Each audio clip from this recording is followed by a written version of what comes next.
Good morning. Today we return to our crazy hillside and finish it off with a bunch of new buildings. Let's get started. So there's quite a lot of change happening in the Thaldrim Vale. And in the last episode, we built this hillside. It's got a clock tower and a bunch of houses climbing up the mountain. I'm going for almost an English version of the Amalfi Coast. I want it to be chaotic, but also quaint. And so I cleaned up this roof of the farmer's house by giving it a nice cobblestone trim, and then I got to work on our next few builds. You can see we're about halfway up the hillside, so we've still got quite a bit of work to do. And I just want to thank you for being here. I really enjoy making these, and it's really nice to see other people enjoy them too. I also really like this song that I've put on in the editing. And so I got to work. You can see I built this sort of stone platform with some crazy carve-outs. It looks pretty much like a cave, and it's got an edge of tough stairs. And then I continued on with the mud brick to produce this sort of little square foundation for another building. And this merges all the way into the clock tower, giving the build a tiny bit of consistency. I do like this clock tower, but it's not as big as the one we had in Mornington. And so this platform is going to be holding a very nice English townhouse. The townhouse is going to be based off the nicer houses you have in central London. And it's going to be quite a bit bigger than these little cottages. You can see half of the townhouse here. And often in London you get little alleyways down the side of each building. And so I dug one of those. I mean, normally that would be used for access to a basement level, but we're not going to be putting one of those on. But I did put a roof on instead. You can see we've got a nice window dug into the side of the roof. But let's move on to the inside of this cave area. You can see I added a bunch of glowberries, vines, and azalea leaves. And then I got to work on this next building here. This one has a rough and rocky foundation, and it's going to be almost like a windmill. At first I thought I was going to build a windmill, but then I decided to build a water wheel instead, with a waterfall to feed the water into the cave below, and added another house next to it. I feel like these builds really break up the design, but I do need to add a little bit more variance to these houses.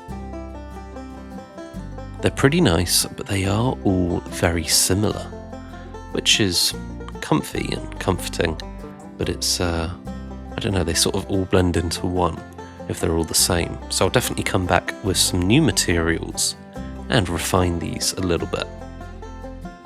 Maybe I'll build one out of sandstone, and maybe I'll make one slightly taller than all the others.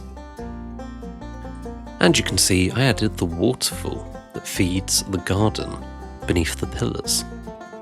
And then I added some houses on top, and a small canal, I guess it's more of a river, running between them.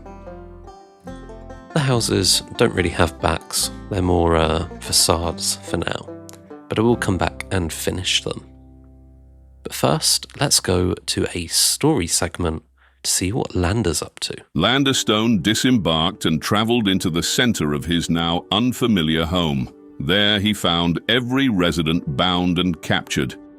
Towering over them, he saw a sickly behemoth spluttering in the green mist. Greetings, Landerstone, false king of the Verelden seas. It brings me great displeasure to finally make your acquaintance.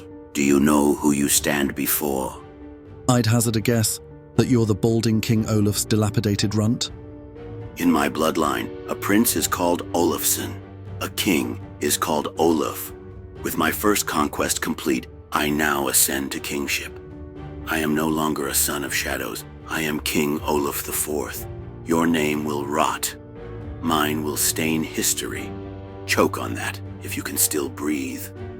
Nice story. Unfortunately, I don't care. Velkiport is mine. Even if you can take it, you cannot spare the armies to keep it. We will simply sail away and come back for our port when you're otherwise engaged. And if your army stays, we will take Olafum from you. Army? There is no army here. I took this entire city alone. I'm sure you'll struggle to believe me, but look into the gaze of your own people. Do their eyes deny it? My army marches on your capital, Valkyria, so now I offer you the Olufian bargain. One of you kneels, the other rots. Serve me as a broken coward who doomed his first mate, or perish while Red Jack lives in torment under my command. So tell me, Landerstone of you and Red Jack, which will fall and which will be bound in servitude to the Olufian Empire. Choose quickly. My patience, like your city, is spent. Red Jack will keep his life. I will pay the price. But I ask you give me until morning to meet my fate. I wish to make one small change to my home before I go. Ah, Landerstone. At last, you show a sliver of dignity. So in my boundless mercy, I grant you until dawn, that the world may watch a man of fortune spend his final hours bankrupt of everything but honor. Okay, so things aren't looking too good for Landerstone, but things are looking pretty good on this hillside. I feel like I've really got the chaotic feel. We've got these random staircases that lead all the way up to this water wheel, this townhouse, which is even bigger now. And then we have all these lovely houses filled with greenery. I think I achieved the effect I was going for, but let me know in the comments down below what you think of this build. I would like to add a few more trees into this, but the cherry trees are a little bit too large, so what I might do is get some regular oak trees, and then just replace the oak leaves with cherry leaves. It's also nice to have one of these London townhouses, especially as I'll never afford one in the real world. That's not me calling myself poor, that's just, yeah, they're like 5 million for one of those.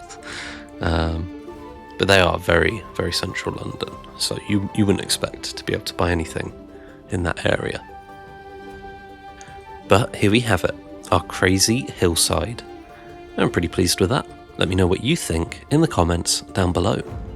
And as always, I hope you have the most amazing day. I hope you get a whole bunch done, and if you can't get anything done, why not have some fun? Keep it real, keep it cool, and